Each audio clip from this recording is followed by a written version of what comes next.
শুভ সকাল বন্ধুরা, তোমরা সবাই কেমন আছো? আশা করি খুব ভালোই আছো। এখন বাজে সকাল 8টা মতো। এখন থেকে আমি ব্লগটা শুরু করছি পুরো কাঁঠালের সাথে।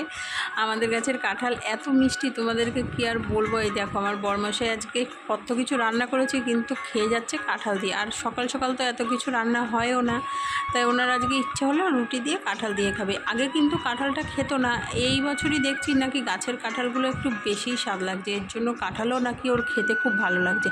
আর এমনি তো আমাদের গাছের কাঁঠালগুলো খুব স্বাদ, আবার এঁচোড়ও খুব সুন্দর আর কি, একদম সিদ্ধ হয়ে যায়, গলে যায়, অত আঠাও হয় না। কাটলে হাতটা যে আঠা আঠা হয়ে যায় সেটা হয় না।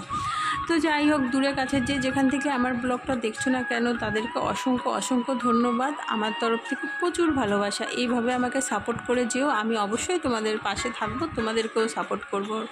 তো চলো কথা না বলে কি রান্না করছি ভাবলাম আজকে একটু তোমাদের সাথে সেটাই শেয়ার করি। আর যা গরম পড়েছে, তা কালকের ভাত ছিল, ভাতে জল দিয়ে রেখেছি। আর এখানে মুসুরির ডাল সকালেই ভিজিয়েছিলাম। মুসুরির ডালটা ভিজলে আর কিন্তু টাইম লাগে না, তাড়াতাড়ি হয়ে যায়, 1 ঘন্টা ভিজালেই মেলা। দেখো কত সুন্দর আমার বড়াগুলো হয়েছে, খেতেও কিন্তু দারুণ লাগছিলো। শুধু লবণ হলুদ আর একটুখানি পেঁয়াজ দিয়েছি।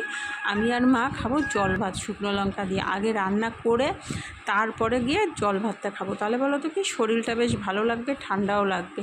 আর কাজকর্ম তো হবে না, কাজকর্ম শেষ করতে করতে 12টা, নাহলে তো সকালের খাওয়া খেতে খেতে আমার দুপুরের খাওয়ার টাইম হয়ে যাবে। আর আমাদের বাড়িতে খাওয়ার টাইমটা না সব সময় একই, 9:30 থেকে 10টার মধ্যে সকালের খাওয়া হয়ে যায়। আর দুপুরবেলা 2টো, 2:30, জোর 3টে, এর থেকে বেশি হয় না। কারণ যখন দোকান থেকে আসে দুপুরে, যেহেতু আমরা সবাই একসাথে খাই, কিন্তু সকালবেলা কিন্তু হয় না, কেউ স্কুল যায়, কেউ কাজে যায়, আর কি যে যার কাজে ব্যস্ত থাকে, যার যখন খিদে পায় সে তখন খায়।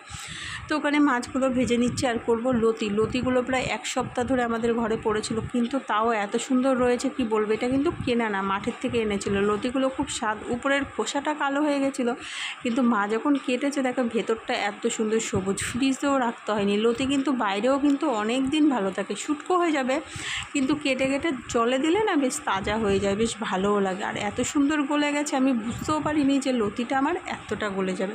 তো মাছের মাথা আর কানের দিকের একটা পেটি লতির মধ্যে দেবো। লতিটা আবার আমাদের বাড়িতে শুধু কেউ খায় না। চিংড়ি মাছটা বলো তো কি আমি ভালোবাসি না, আমি খাই না। আমার ছোট ছেলের অ্যালার্জি, ওরা অবশ্য লতি খাবে না। আবার বরমশাইয়েরও অ্যালার্জি, এর জন্য চিংড়ি মাছটা আগে আমাদের খুব খাওয়া হতো, কিন্তু এখন এই সমস্যার জন্য এখন একটু কমিয়ে দেওয়া হয়েছে। আর আমি কোনো সময়ই কিন্তু চিংড়ি মাছটা পছন্দ করি না। তো কথা বলতে বলতে দেখো আমার লতিটা কিন্তু কমপ্লিট। আর এতটা গলে যাবে আমি বুঝতে পারিনি, কিন্তু খেতে কিন্তু দারুণ হয়েছিল। শুকনো লঙ্কা অল্প দিয়েছি আজকে লতিতে। লতিটা কিন্তু আবার একটু কালার না হলে ভালোও লাগে না।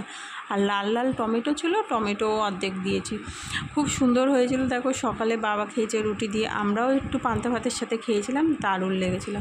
আর এখানে দেখো একটুখানি মাছের ডিম আর তেল ছিল, সেটা দিয়ে একটু পাতুরি করে নিয়েছি। আর মাছ করবে আলু দিয়ে, একদম গরম মশলা দিয়ে। আর আমার বরমশাই না এরকম রুই মাছ আনলে বা কাতলা মাছ আনলে বলবে আলু দিয়ে সুন্দর করে একদম বিয়েবাড়ির মতো রান্না করো, যাতে খেলে তোমার নাম করে, এরকমভাবে বলে। তো যাই হোক, তো এরকমভাবেই পছন্দ করে দেখে আমি রুই মাছ কাতলা মাছটা এরকমভাবেই করার চেষ্টা করি।